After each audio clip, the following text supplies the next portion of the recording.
살 소녀에게 돌이킬 수 없는 악몽이 시작된다. 끌고 와서 막 손목잡아 아마 가자 이러시고 놀랐어요. 근데 둘이가 당한 거예요.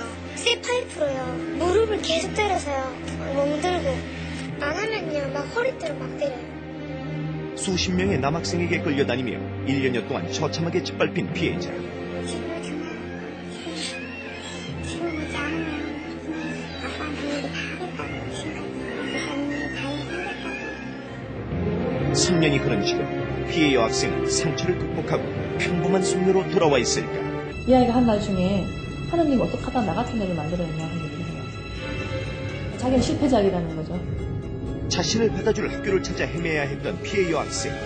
그러나 학교도 사회도 그녀를 품에 안아주지 않았다. 그런 애들은 사실 학교에 자체는 그래 사회적으로는 무리를 일으키거나 이런 거는 좀 우리가 꺼야 하죠. 피해자는 숨어 살아야 하고 가해자는 오히려 떳떳이 나서는 이해할 수 없는 상황. 두려울 거예요.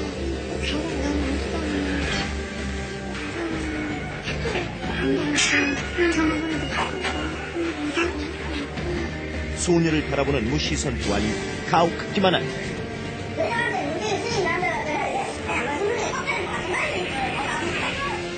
인간의 영혼을 파괴시키는 범죄, 성폭행. 성폭행에 대한 우리의 호의의식을 뉴스가 파헤칩니다. 지난해 발생한 용산 초등학생 성추행 살해 사건의 범인은 성범죄를 저지르고도 집행유예로 풀려난 상태에서 그런 끔찍한 사건을 일으켰습니다. 성범죄를 저질러도 거리를 활보할 수 있는 나라, 성범죄자들에게는 아마 천국일지도 모릅니다. 3년 전 온 나라를 떠들썩하게 했던 밀양 여중생 집단 성폭행 사건의 처리 결과를 살펴보면 성범죄자의 천국이라는 말이 실감납니다. 박주희 기자. 예. 우리나라에서 이 성폭행 사건이 일어나면요, 가해자는 멀쩡하고 피해자인 여성만 또 다른 피해를 입는 일이 이게 다반사로 벌어지고 있는데 이 밀양 사건의 경우도 결국은 그렇게 됐죠. 예, 당시 성폭행을 당한 여중생은 수사 과정에서부터 그 가해 학생들과 가족, 수사 당국으로부터 끊임없이 시달려야 했습니다. 이 반면 가해자 처벌은 이미 오래전에 모두 끝난 상황인데요. 네. 일단 당시 밀양에서 벌어진 사건부터 따라가 보겠습니다. 네.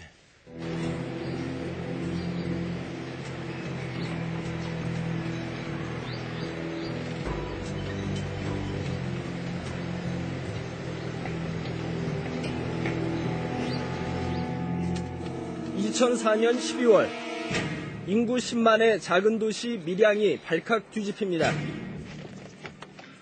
밀양 지역 남자고등학생 41명이 울산에 살던 중학교 3학년 여학생 1명을 1년여 동안 지속적으로 성폭행해왔다는 믿기 힘든 사건이 세상에 알려진 겁니다. 가해 학생들과 피해 여중생의 악연은 잘못 걸린 전화 한 통에서 시작됐습니다. 2003년 6월 어느 날 피해 여중생 박수진 양의 여동생이 전화번호를 잘못 눌렀다가 밀양의 고등학생 강모군과 통화하게 됩니다. 그 뒤 인터넷에서 수시로 연락을 주고받다가 2004년 1월 자매와 사촌 언니까지 3명이 밀양으로 건너가 강군 등 8명의 고등학생 오빠들을 만납니다. 한참 어울려 놀다 울산으로 돌아갈 차편이 끊기자 수진이 일행은 인근 여인숙의 방을 잡습니다. 그리고 여동생과 사촌 언니가 자리를 비운 사이 남학생들은 수진이를 강제로 성폭행합니다. 이들의 성폭행은 그 후로도 계속됐습니다.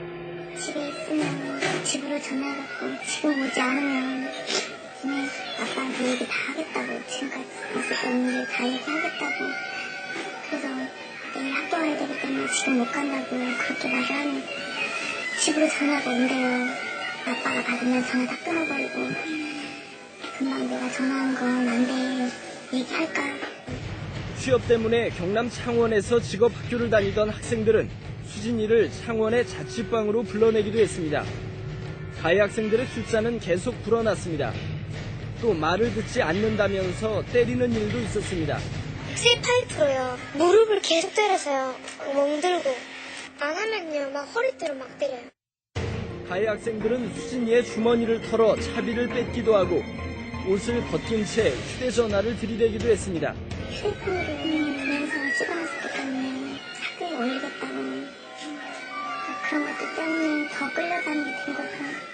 성폭행 피해 사실이 알려진다는 건 14살 소녀에겐 생각조차 할 수 없는 끔찍한 일이었습니다.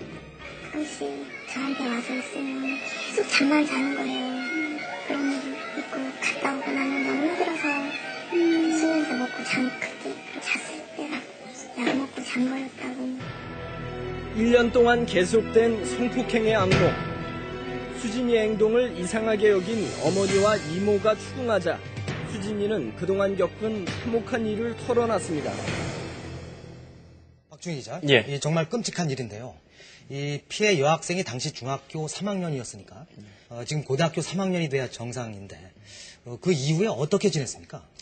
예, 안타까운 대목인데요. 그 수진이는 병원에서 제때 치료를 받는데도 실패했고 네. 학교 적응에도 실패했습니다. 어떻게 해서 그렇게 될 수밖에 없었는지 그 사연을 알아봤습니다. 네. 취재진은 한 달 전 서울에서 수진이 어머니를 직접 만날 수 있었습니다. 어머니는 2005년 1월 사건이 세상에 알려지고 파문이 크게 일자 아이와 함께 도망치듯 서울로 올라와 함께 지냈다고 말합니다. 그때 사실은 무조건 의사에 싫다고 멀리 갔으면 좋겠다고 그래서 서울로 오게 되었어요. 사건이 불거진 뒤 어머니와 서울로 온 수진이는 극심한 불안 증세를 보였습니다. 굉장히 우울했고요. 그다음에 불안도 아주 심해서 집 밖을 잘 못 나갔어요. 그래서 저희가 공황장애도 있다고 생각을 했었어요. 그때는 밖에만 나가면 너무 불안해서 정신을 못 차릴 정도로 이렇게 죽을 것 같다는 느낌 이런 것까지 호소를 했었어요. 자살 시도도 있었습니다. 그때는 자살 시도를 해서 밖에서도 또 지하철 뛰어들겠다고 뛰어드는 시문까지 했었고 굉장히 자살 시도는 빈번하게 일어났어요. 생각도 많았어요. 내가 살아서 뭐 하나. 수진이에겐 어떤 일들이 있었던 걸까? 병원에서 정신과 치료를 받던 2005년 3월 어느 날 울산에 있던 아버지가 갑자기 병원에 나타납니다. 가해 학생들의 부모와 함께였습니다. 그들이 수진이를 찾은 이유는 단 하나, 피해 당사자의 합의서가 필요했던 겁니다. 가해 학생 부모들은 사건 초기부터 합의서를 얻기 위해 수진이에게 집요하게 매달렸습니다. 친권자인 아버지에게 먼저 1,500만 원을 건네주기도 했습니다.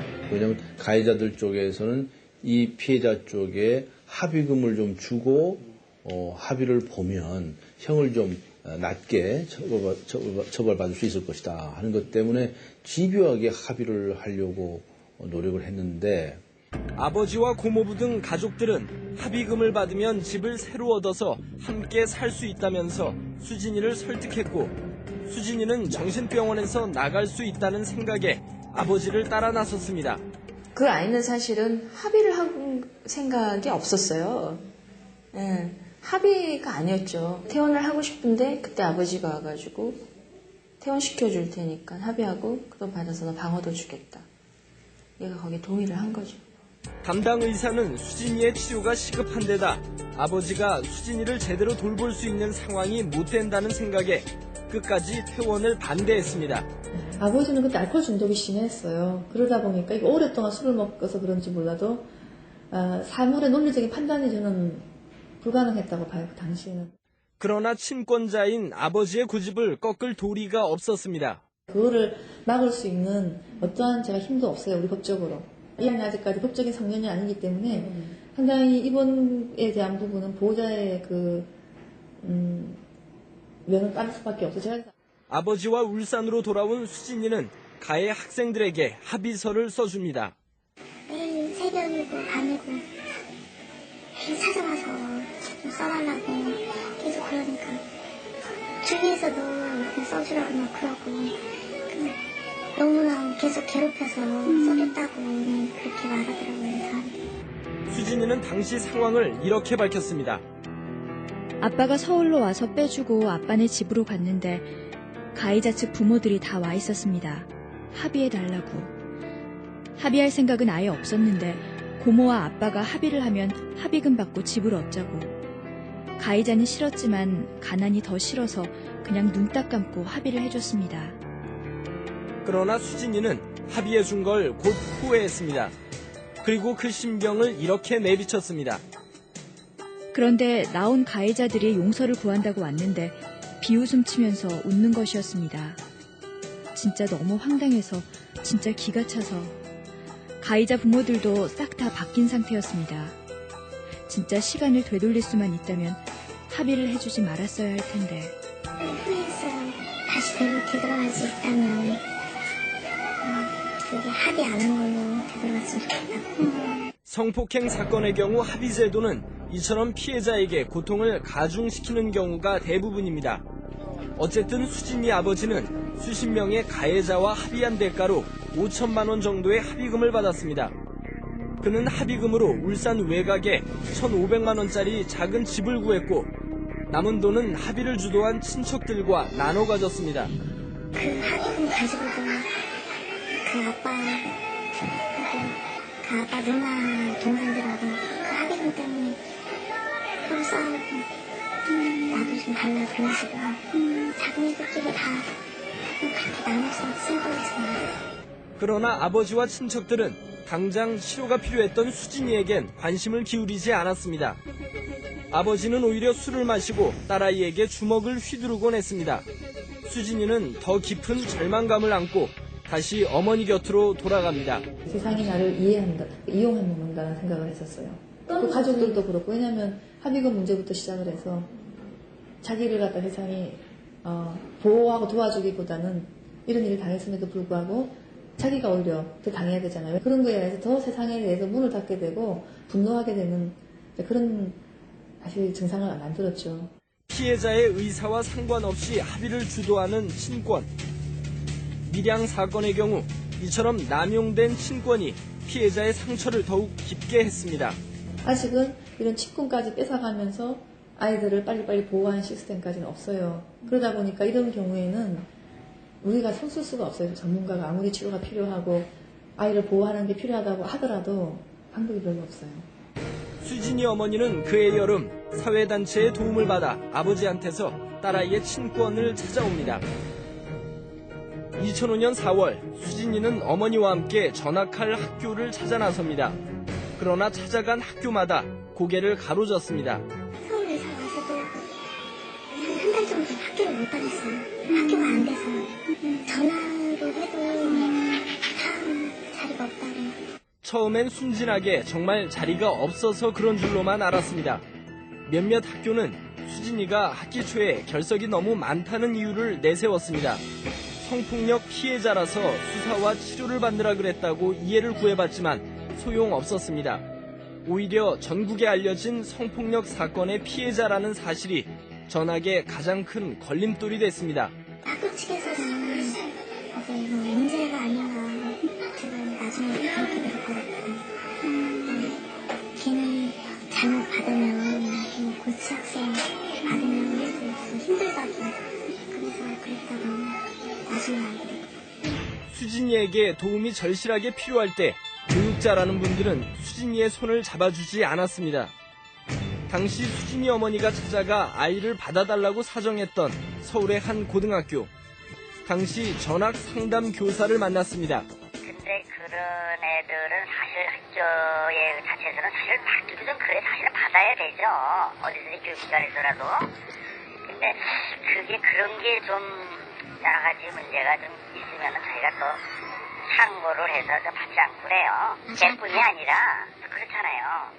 어떤 점에서? 뭐 예를 들어서 폭행을 애들이든가 심각한 병이 되거나 뭐 병 같은 거는 뭐 어쩔 수 없이 저기 하지만 사회적으로 좀 무리를 일으키거나 이런 거는 좀 우리가 꺼려하죠 사실은.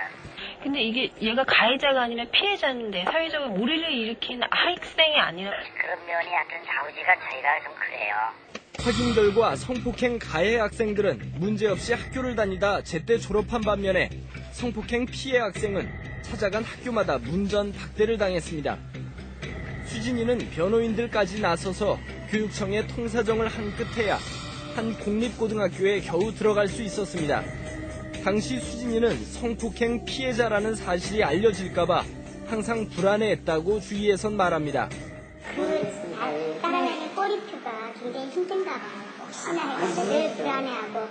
그런 그에게 전학한 지 한 달도 채 되지 않아 또다시 감당하기 힘든 사건이 벌어집니다. 한 가해 학생의 어머니가 교실로 불쑥 찾아온 겁니다. 수진이는 그 어머니를 보자 기겁을 하고 화장실에 숨었습니다. 가해 학생의 어머니는 화장실까지 따라왔습니다. 하니까 내가 화장실에서 혹시 여기 있나 하니까 화장실에서 예 하고 대답을 하더라니까 예. 그래서 봤던 겁니다. 그녀는 아들이 받은 소년원 처분 기간을 조금이라도 줄이기 위해 수진이에게 탄원서를 써달라고 매달렸습니다. 탄원서가 꼭 필요한 상황이었나 보죠? 제가 치료를 받고 땀에다 유포를 받아가지고 변호사 사무실에서 연락하는 친구가 탄원서를 받아오면 저희 애한테 미안한 그런 마음이 있으시다면 다시는 전화도 찾아오지도 말아달라고 제가 부탁을 드렸죠.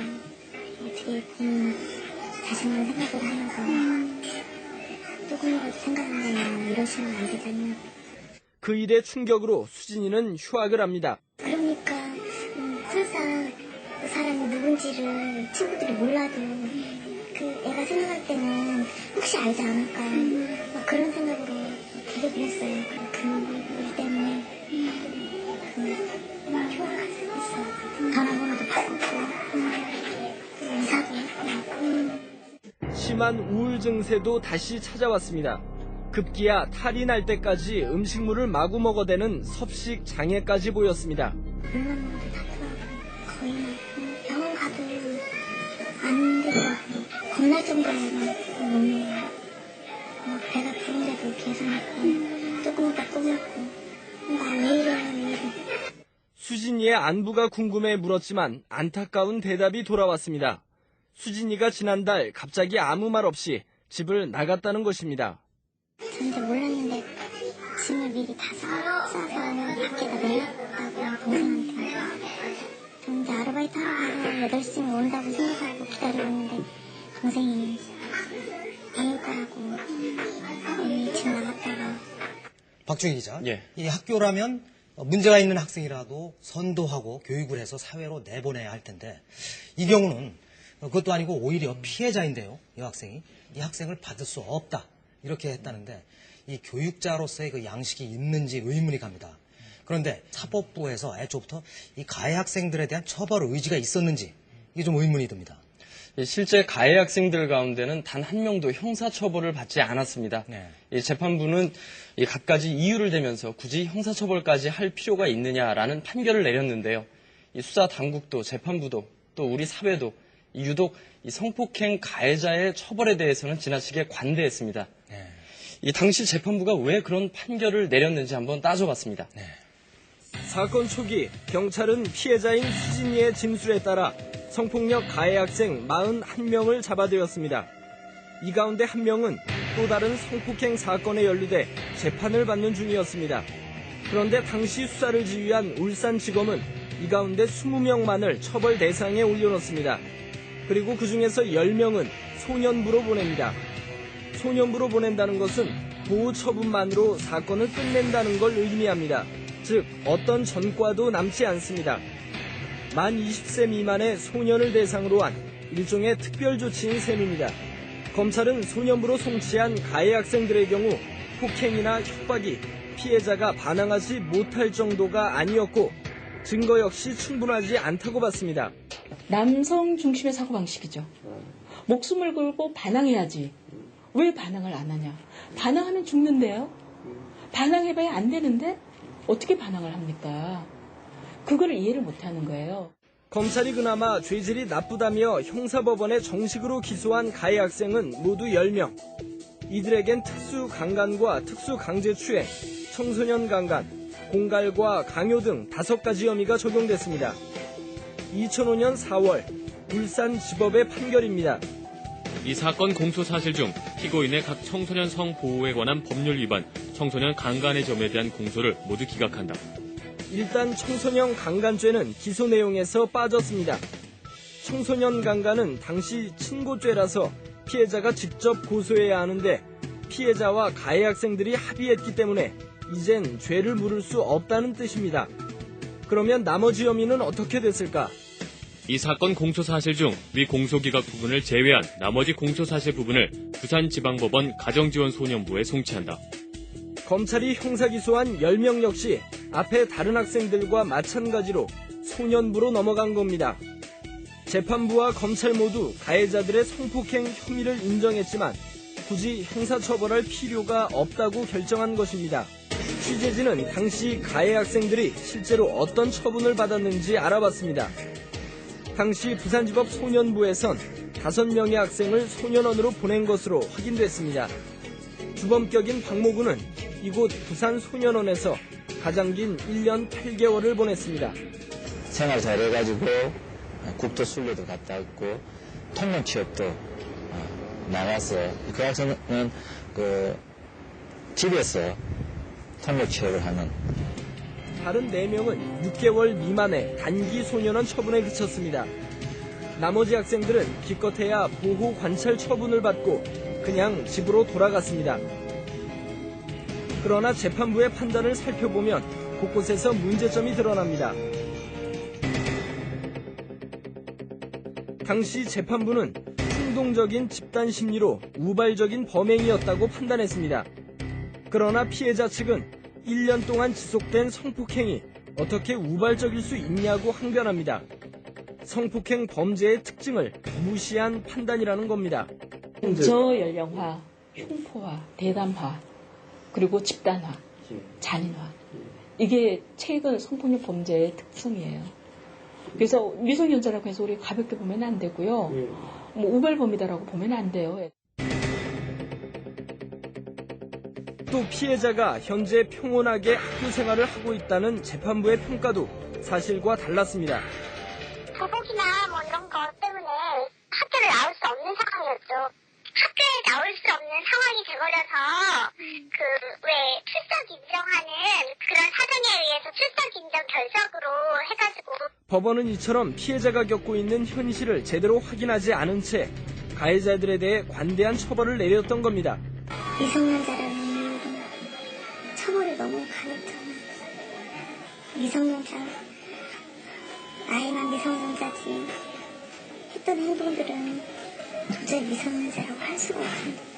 과연 이 아이들 다 소년부 송치해서 이 무슨 보호처분 정도로 처분하는 것이 과연 옳은 처분인가라고 하는 것에 대해서도 저는 대단히 개탄을 금치 못합니다.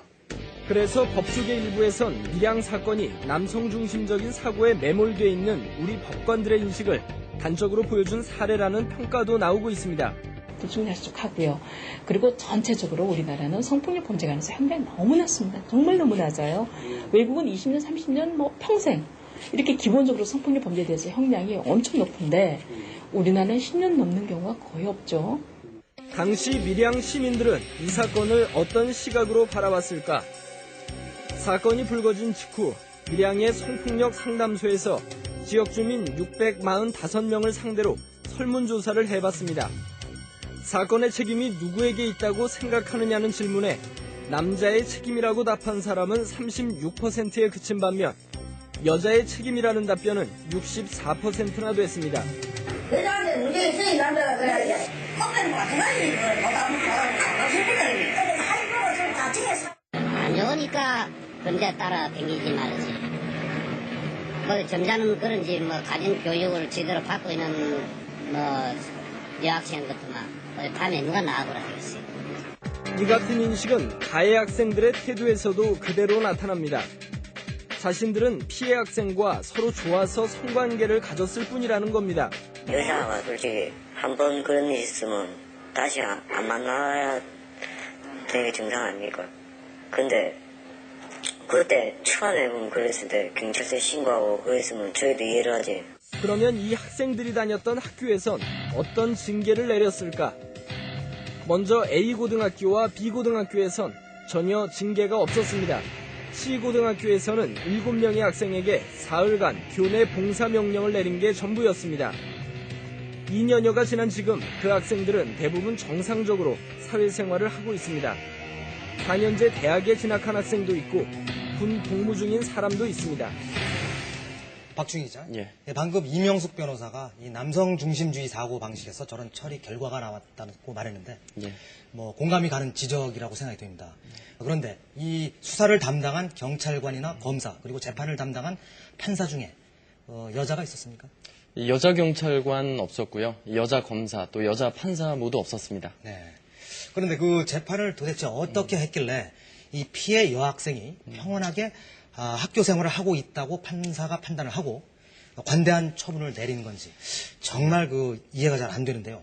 수사 과정에서 또 다른 문제는 없었습니까?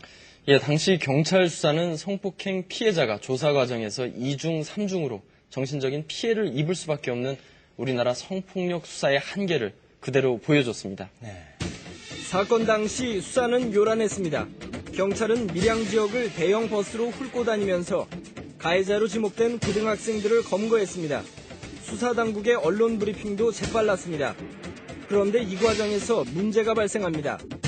성폭행 피해자의 실제 성씨와 나이, 사는 지역이 적힌 검거 보고서가 유출된 겁니다.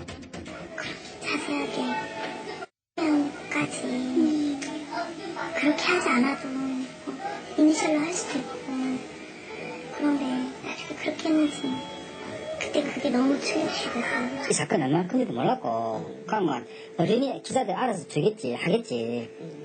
솔직히 말해 어디 알아서 뭐 실성을 바꾸겠지. 이만 큰 사건이면 바꾸겠지. 늘 바꾸잖아요 기자들이. 대부분의 언론사에선 피해자를 가명으로 처리했지만 속보 경쟁 속에서 인적사항을 그대로 써버린 언론사도 있었습니다. 피해자의 인적사항은 금세 인터넷에 떠돌기 시작합니다. 비난 여론이 일자 구체적인 유출 경위를 밝혀내기 위해 국가인권위원회가 직권조사를 벌이고 검찰도 나서서 당시 경찰 간부를 불러 조사했지만 결국은 무혐의로 끝났습니다. 피해자 인적사항이 만천하에 공개됐는데 유출한 사람은 없다는 겁니다. 경찰의 실수는 계속됐습니다.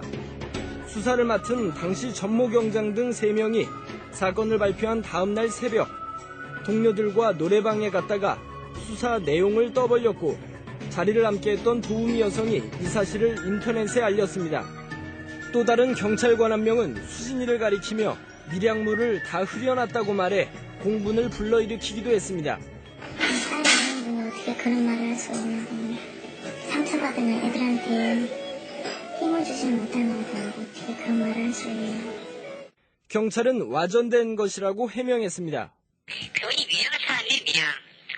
동네상 가져갔던 그런 말을 들어서 이제 우리 직원이 아마 훈계는 아니지 시간이냐고 그런 뜻으로 이야기를 했는데 그게 이제 받아들인 우리 이제 여학생들은 그게 좀 아무래도 좀 그렇잖아요, 그렇죠? 성폭행 피해자가 겪은 수모는 여기서 그치지 않았습니다. 당시 수사경찰은 대질 신문을 한다면서 가해 학생 41명과 수진이를 일일이 마주 세웠습니다. 내가 언제 너를 성폭행했냐는 가해 학생들의 당당한 위세에 눌려 수진이는 그 자리에서 펑펑 울음을 터뜨립니다. 42명 쭉 세워놓고 지나가면서 찍어라 이런 식의 대질신문을 한다고 하는 것은 아주 야만적인 그런 그 대질신문 방법이다 이렇게 지적하지 않을 수가 없습니다. 경찰 직무규칙엔 대질신문 또는 가해자를 식별할 땐 직접 대면을 지향하고 가해자가 피해자의 얼굴을 볼 수 없도록 범인 식별실을 활용하라고 되어 있습니다. 경찰은 범인 식별실이 너무 좁아서 시간 관계상 사용하지 않았다고 해명했지만 국가인권위원회의 판단은 달랐습니다. 범인 식별실은 한 번에 8명의 가해자를 세울 수 있을 정도로 공간이 충분했다면서 핑계일 뿐이라고 지적했습니다. 경찰은 또 성폭행 피해자를 조사할 때 활용하는 진술 녹화 또한 실시하지 않았습니다. 진술 녹화 제도는 피해자가 경찰과 검찰에서 끔찍한 성폭행 상황을 몇 번이고 진술해야 하는 고통을 덜어주기 위해서입니다. 수사를 맡은 울산 남부경찰서에 진술 녹화실이 없었다는 게 이유였는데 비난 여론이 일자 뒤늦게 다른 경찰서에 있는 진술 녹화실을 사용합니다. 경찰에서 조사한 걸 검찰청에서 똑같이 조사해야 되고 또 법원에 나가서 똑같이 진술해야 한다는 거죠. 이런 것 때문에 여자 청소년들이 얼마나 고통받느냐에 대해서 우리가 인식을 못한 거죠. 경찰은 여론이 악화되자 무리를 일으킨 수사경찰들을 전면 교체하고 징계를 내렸습니다. 그런데 몇 달 뒤 수진이의 변호인단이 경찰 수사 과정에서 피해자 신원이 노출되는 등 인권 침해에 피해를 입었다면서 국가를 상대로 1억 원대 손해배상 소송을 내자 경찰의 태도는 180도 달라집니다. 인적사항을 유출한 적이 없고 노래방 발언이 알려진 것도 인터넷에 올린 술집 도우미의 책임이라는 겁니다. 심지어 수진이가 사실을 과장하고 거짓말을 하고 있다는 주장을 흘리기도 했습니다. 작년 10월 서울중앙지방법원에 1심 판결이 나왔습니다. 결과는 국가가 1,500만 원을 배상하라는 원고 일부 승소 판결. 재판부는 경찰이 피해자의 인적사항을 누설했다는 단 한 가지 사실만 인정했을 뿐 나머지 부분은 모두 경찰의 손을 들어줬습니다. 먼저 가해 학생과 대질 신문시킨 부분. 재판부는 피의자들이 범행을 부인하고 숫자도 많은 만큼 대질 조사를 할 수도 있는 것 아니냐고 봤습니다. 또 진술 녹화실을 쓰지 않은 부분에 대해 재판부는 진술 녹화실 사용이 의무적인 게 아니라 수사 상황에 따라 결정하는 것이라고 판단했습니다. 원고 측 변호인단은 이에 대해 성폭행 피해자의 특수한 처지를 전혀 고려하지 않은 판결이라며 즉각 항소했습니다. 그게 숫자가 너무나 많았기 때문에 할 수 없었다. 이런 식으로 판결을 해서 마치 잘못이 없는 것처럼 판결을 하면 난 그렇게 묻습니다. 앞으로 이 40여 명이 관계되는 사건을 수사하는 경찰은 또다시 똑같은 짓을 할 게 아니냔 말이에요. 이게 법을 법답게 집행해야 할 판사라고 하는 사람들의 사고방식이냐. 경찰도 1심 판결에 불복해 항소했습니다. 박주희 기자. 예. 지난해 그 성범죄 신고율이 그 6.7%밖에 안 된다는 통계가 있던데 바로 그 수사기관의 저런 행태가 일조를 한 것 같습니다. 그런데 이 강지원 변호사도 지적했듯이 이 수사기관의 저런 수사 방식을 야만이라고 했는데 저는 야만적인 수사 방식을 바꿀 수는 없는 겁니까? 예, 최근에도 한 경찰관이 성폭행 피해자를 상담하면서 나 같으면 안 데리고 산다. 이렇게 말을 한 사실이 알려져서 크게 물의를 빚었었죠. 이 최근에 경찰은 많은 개선 노력을 하고 있습니다. 여성 경찰관도 배치하고 상담원도 배치를 하고 있습니다. 이 제도를 바꾸는 노력 필요하죠. 예, 하지만 그에 앞서서 성폭력 피해자를 대하는 마음가짐부터 바로 하는 게 우선이 돼야 하지 않을까 싶습니다. 네.